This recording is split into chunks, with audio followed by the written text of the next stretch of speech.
There's a reason that we feel more spiritual in nature, and it is because we are inherently able to perceive the divine nature and eternal power of God.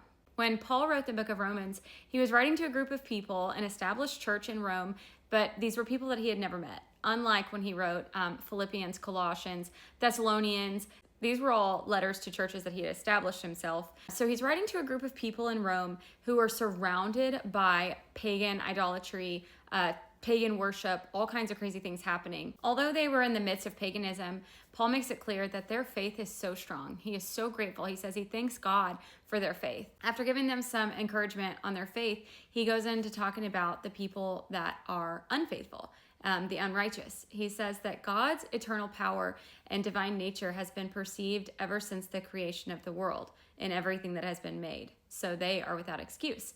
And the they he is talking about is Gentiles. He's talking about anyone that was not a believer of the God of Abraham, Isaac, and Jacob. Before there was a Bible, nature was how God revealed himself to people.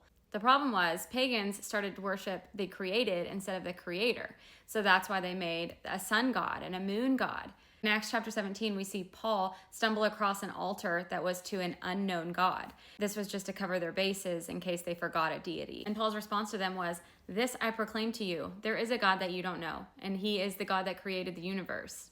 In Psalm 14:1, David says, "A fool says in his heart, there is no God." And because he's been revealed through creation, only a fool can look at the glory and majesty of mountains and say it is by happenstance, and it's not by an eternal creator with a divine nature. When you're in nature, you might feel peace, humility, belonging. You feel peace because you're able to perceive God's sovereignty and stability. You feel belonging because you are created by the same creator of all nature.